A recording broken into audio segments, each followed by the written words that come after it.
സാറേ, ഇറാൻ യുദ്ധമല്ലാതെ മറ്റൊരു പോംവഴിയില്ല എന്നാണ് ഇറാൻ പറയുന്നത്. ഇസ്രായേലുമായിട്ട് ഞങ്ങൾക്ക് യുദ്ധം ചെയ്തേ തീരൂ, കാരണം ഞങ്ങളുടെ പരമാധികാരത്തെയാണ് അവർ ചോദ്യം ചെയ്തത്. ഞങ്ങളുടെ രാജ്യത്ത് കയറി അടിച്ചു, ഞങ്ങൾക്ക് യുദ്ധം ചെയ്യണം. അതായത് ഇറാൻ്റെ ആക്ടിംഗ് വിദേശകാര്യമന്ത്രിയുണ്ട്, അദ്ദേഹത്തിൻ്റെ പേര് അലി ബാക്കേരി എന്നാണ് അദ്ദേഹത്തിൻ്റെ പേര്. അദ്ദേഹമാണ് പറഞ്ഞിട്ടുള്ളത്. അതായത് ഈ ഓർഗനൈസേഷൻ ഓഫ് ഇസ്ലാമിക് കോർപ്പറേഷൻ്റെ അടിയന്തര മീറ്റിങ്ങിലും അദ്ദേഹം ഇത് ആവർത്തിച്ചു.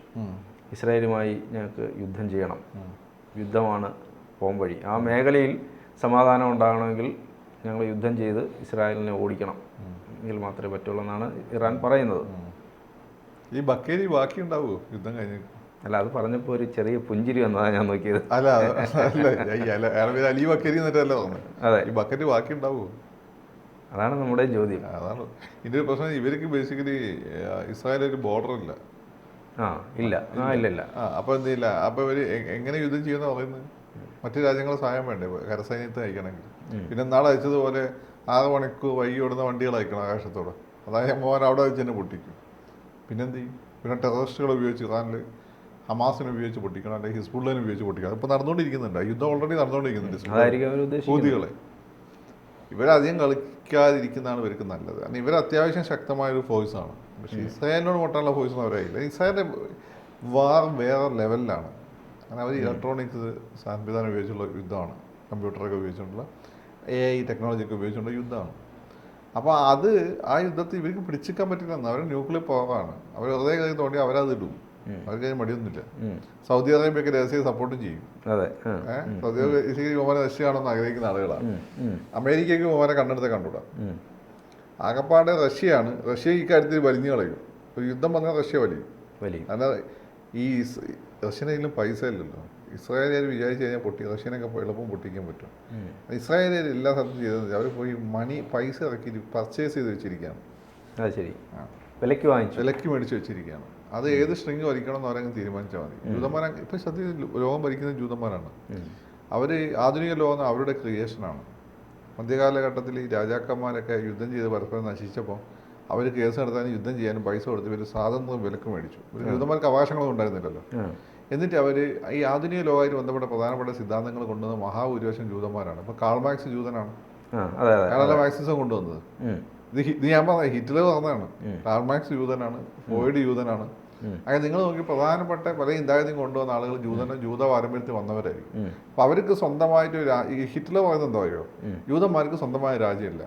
അതുകൊണ്ടാണ് അവർ കമ്മ്യൂണിസം എന്ന് പറഞ്ഞുകൊണ്ട് ഇന്റർനാഷണലിസം കൊണ്ടുവന്നത്. കാരണം ഞങ്ങൾക്ക് രാജ്യമില്ല, ആർക്കും വേണ്ട.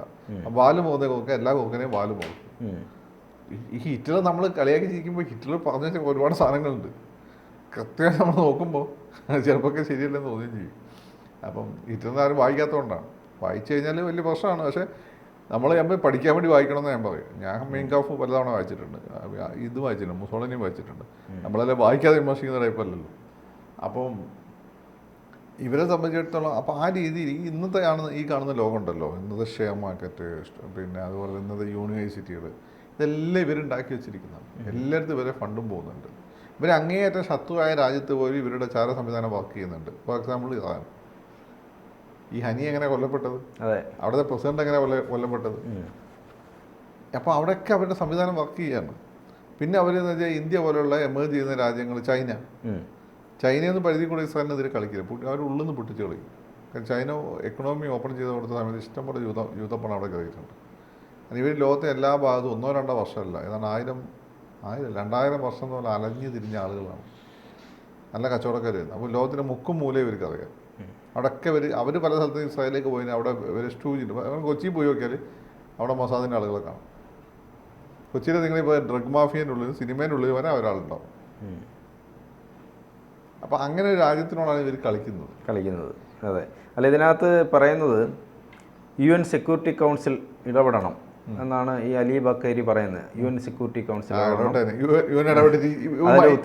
ഉത്തരവാദിത്വം ഏറ്റെടുക്കണം. ഈ ആക്രമണത്തിന്റെ ഉത്തരവാദിത്വം UN സെക്യൂരിറ്റി കൗൺസിലും കൂടെ ഉത്തരവാദിത്വം ഏറ്റെടുക്കണം. അതായത് അത് ഞാൻ പറഞ്ഞുതരാം. കുവൈറ്റ് ഇറാഖ് പിടിച്ചടച്ച സമയത്ത് ഇറാഖിനെതിരെ സൈനിക നടപടി നേതൃത്വം നൽകിയ UN സെക്യൂരിറ്റി കൗൺസിലാണ്. അതുപോലെ ചെയ്യണമെന്നാണോ നടന്നു തന്നെ? അതെങ്ങനെ നടക്കൂ? ഇറാഖ് അമേരിക്കയുടെ നമ്പർ 1 ശത്രു. അതുകൊണ്ട് അമേരിക്ക ഒരു അവസരം നോക്കി നടക്കുകയായിരുന്നു. അമേരിക്ക അത് ഉപയോഗപ്പെടുത്തി ഐക്യരാഷ്ട്രസഭേനെ എന്ത് ചെയ്തു? അത് റഷ്യ കുറച്ച് ക്ഷീണത്തിലുമാണ്. ഹൈജാക്ക് ചെയ്തു. അങ്ങനെയാണ് ആ സൈനിക നീക്കം നടന്നത്. അത് ജപ്പാൻ അന്ന് ചൈന ഈ രീതിയിൽ എമേർജ് ചെയ്തൊന്നുമില്ല. അവർ യൂറോപ്യൻ രാജ്യങ്ങളൊക്കെ ഇങ്ങനെ കൈകോർത്ത് അവരുടെ എക്കോണമി ഡെവലപ്പ് ചെയ്തുകൊണ്ടിരിക്കുക. അവർ എതിർത്തില്ല, വീറ്റോ ചെയ്തില്ല. ഇത് വല്ലതും അവിടെ നടക്കും. അമേരിക്ക വീറ്റോ ചെയ്യില്ലേ? എന്ത് വന്നാലും അമേരിക്ക വീറ്റോ ചെയ്യും.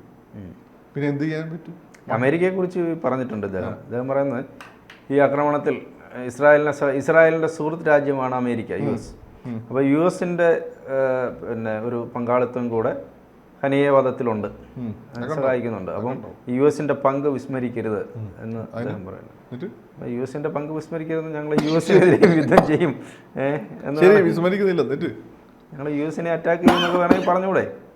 US-നെ അറ്റാക്ക് ചെയ്യും എന്ന് ചിലപ്പം വരികൾക്കിടയിൽ പറയുന്നതായിരിക്കാം. അതൊക്കെ ഈ തീവ്രവാദികളെ ഒന്ന് പിന്നെ പ്രോത്സാഹിപ്പിക്കാൻ വേണ്ടി പറയുന്നതാണ്. US-നെ ആക്രമിക്കുന്നത്. US-നെ ഇവർ എന്ത് ചെയ്യാനാണ്?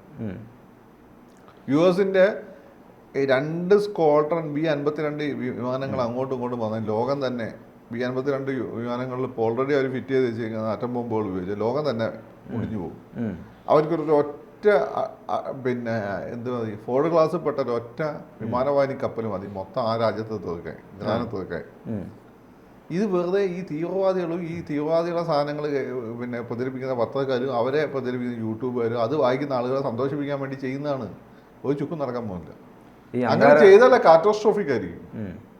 അന്താരാഷ്ട്ര നിയമങ്ങളുടെ നഗ്നമായ ലംഘനമാണ് ഇറാനിൽ കയറി ഹനയ്യയെ വധിച്ചതെന്നാണ് ഇദ്ദേഹം പറയുന്നത്. ശരി, ആണോ? അപ്പോൾ അതാണ് അല്ല, ഇസ്രായേലിനെ സംബന്ധിച്ച് അവരുടെ ഏറ്റവും വലിയ ശത്രു എന്ന് പറയുന്നത് ഇസ്രായേൽ. ഈ അന്താരാഷ്ട്ര നിയമങ്ങൾ ഇസ്രായേൽ എന്താ വകവെച്ചിട്ടുള്ളത്?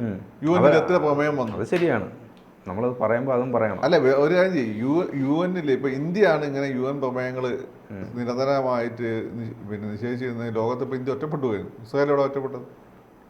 ഇസ്രായേലിനെ അമേരിക്കയുടെ ബാക്കിംഗ് ഉണ്ട്. അതാ പറഞ്ഞത്. ഇപ്പൊ ഈ ലോകത്ത് ശക്തനാണ് എന്താണ് ലോകം ഭരിക്കുന്നത്.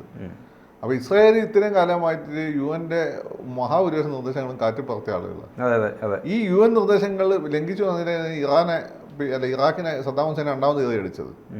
അവിടെ പിന്നെ അതിമാരക ശേഷിയുള്ള രാസായുധങ്ങൾ സൂക്ഷിച്ചു എന്നൊക്കെ പറഞ്ഞു. അങ്ങനെ സംഭവം ഇല്ലായിരുന്നു. അപ്പോൾ ഇതൊക്കെ ദുർബലനെതിരെ ഉപയോഗിക്കാൻ, ശക്തന്മാർക്ക് ഉപയോഗിക്കാനുള്ളതാണ്. ശക്തന്മാരെ അവരിതൊന്നും പാലിക്കും നിങ്ങൾ കരുതണ്ട. പിന്നെ തിയററ്റിക്കലി പറയാം, തിയറി പറഞ്ഞിട്ട് കാര്യമില്ലല്ലോ. അടിക്കൊട്ടിക്കണമെങ്കിൽ ഇപ്പം നമ്മളവിടെ രാഷ്ട്രീയ കൊലപാതകം നടക്കാറില്ലേ? ഈ പ്രധാനപ്പെട്ട നേതാക്കൾ ആരെങ്കിലും രാഷ്ട്രീയ കൊലപാതകം ചെയ്യാൻ പോകാറുണ്ടോ? ഇല്ല. ഈ കൊലപാതകം ചെയ്ത ആളുകൾ പിടികൊടുക്കാറുണ്ടോ? ഇല്ല. ആ പിടികൊടുക്കുന്ന വേറെ ആളും ചെയ്യുന്ന വേറെ ആളും ആസൂത്രണം ചെയ്യുന്ന വേറെ ആളുമാണ്. അതുപോലെയാണ്. അപ്പോൾ ഇതുകൊണ്ട് ഒക്കെ പറഞ്ഞിട്ട് അടക്കാം, ഇത്രയേ ഉള്ളൂ. എന്നിട്ട് കുറച്ച് ആളുകളെ കൂടി തീവ്രവാദത്തിലേക്ക് ആകർഷിക്കാം. കാരണം ലോകത്ത് അനീതിയാണ്, ക്രിസ്ത്യാനികളാണ് ഭരിക്കുന്നത്, ജൂതന്മാരാണ് ഭരിക്കുന്നത്, നമ്മൾ തിരിച്ചടിക്കണം, നമ്മൾ അള്ളാഹിൻ്റെ ജനത എന്ന കുറച്ചുകൂടി പാവങ്ങൾ ഇതിലേക്ക് ആകർഷിച്ചിട്ട് അള്ളാഹ് ഗീതപേരുണ്ടാക്കാം. അദ്ദേഹം പറയുന്ന ഈ മേഖലയിൽ നടത്തുന്ന പിന്നെ ഹനയ്യയുടെ കൊലപാതകം, അതുപോലെ വംശഹത്യ, ഇതെല്ലാം ഹനയ്യയുടെ വധം, ഇദ്ദേഹം നടത്തുന്ന ഗസയിൽ തുടരുന്ന വംശഹത്യ, ഇതെല്ലാം ഈ സയനിസ്റ്റ് രാജ്യം ഈ മേഖലയിൽ നടത്തുന്ന തീവ്രവാദ പ്രവർത്തനമാണ്. അപ്പം പിന്നെ ഇസ്രായേൽ കയറിയിട്ട് ഏതാണ്ട് 1000-ഓളം ആളുകളെ കൊന്നത് വംശഹത്യല്ലേ? ഒറ്റ കാര്യമല്ലേ നോക്കിയാലും ജൂതനാണോ അല്ലേ? അപ്പോൾ വംശഹത്യ അപ്പോഴല്ലേ അവർ തിരിച്ചടിച്ചത്? അപ്പോഴാണല്ലോ അവർ അത് പക്ഷേ പറയുന്നില്ലല്ലോ. അതാ പറഞ്ഞത്, ഇത് സെലക്റ്റീവാണ്. അതുകൊണ്ടല്ലേ ഇവർക്ക് പഠിച്ചവൻ്റെ സഹായം കിട്ടാത്തത്. പഠിച്ചവൻ ഇതൊക്കെ മുകളിൽ കണ്ടുകൊണ്ടിരിക്കല്ലേ. ഇവർ പഠിച്ചവൻ്റെ പേര് പറയുമെന്നല്ലാതെ പഠിച്ചവൻ്റെ പേര് സഹായിക്കുമോ? പഠിച്ചവൻ അവരെ സഹായിക്കാൻ വന്നവരിങ്ങനെ പഠിച്ചവൻ കുറേ ഇത് മുകളിൽ കാണുന്നല്ലേ ഇവരെന്തൊക്കെ ചെയ്തു. ലോകത്തെ അന്ന് അറിയപ്പെടുന്ന ഒരു 1500 വരെയുള്ള കാലഘട്ടത്തിൽ അതുവരെ അറിയപ്പെടുന്ന ലോകത്തിൻ്റെ ഏതാണ്ട് 50% കൂടുതൽ കൺട്രോൾ ചെയ്ത് മുസ്ലിം ഭരണാധികാരികളാണ്, ഇന്ത്യ ഉൾപ്പെടെ. കേരളവും ആസാമും അതിൽ പെടാണ്ടുള്ളൂ ഇന്ത്യയിൽ. എന്നിട്ട് അവർ ഇസ്ലാം പറയുന്ന പോലെ അല്ല ജീവിച്ചത്. ഇസ്ലാം പറയുന്നത് വെച്ചാൽ ഇതാണ് ബേസിക്കലി പറയുന്നത് സ്നേഹത്തിൻ്റെ കരുണയുടെ ഒക്കെ പാടാണ്. പക്ഷേ ജീസസ് പറയുന്നതിന് അത്ര, ബൈബിൾ പുതിയ നിയമത്തിൽ പറയുന്നത് അത്ര ഊന്നി പറയുന്നുണ്ടാവില്ല. എന്നാൽ ഓൾഡ് ടെസ്റ്റ്മെൻറ്റ് പഴയ ബൈബിൾ പറയുന്ന പോലെ എന്നാൽ അതിനേക്കാളും കുറച്ചുകൂടി കരുണയും സ്നേഹമൊക്കെ ഉള്ള മതമാണ് ഇസ്ലാം.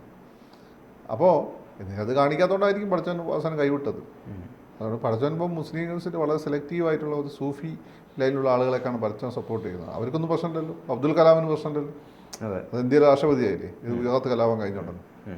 ഇവരെ പറയും വർഗീയവാദം പറഞ്ഞെടുക്കുന്നവർക്കല്ലേ മൊത്തം അടി കിട്ടിക്കൊണ്ടിരിക്കുന്നത്. ഇവർ ഈ പറഞ്ഞിട്ട് നടക്കുന്നത് ഈ തീവ്രവാദം പറയുന്നതെല്ലാം പഠിച്ചവനെ നാണം കെടുത്താൻ വേണ്ടിയാണ്. പഠിച്ചവന് മനസ്സിലാവുന്നുണ്ട്. കൂടുതൽ വാർത്തകളും വിശേഷങ്ങളും നിങ്ങളിലേക്ക് എത്താൻ ABC മലയാളം സബ്സ്ക്രൈബ് ചെയ്യുക, ബെൽ ബട്ടണും അമർത്തുക.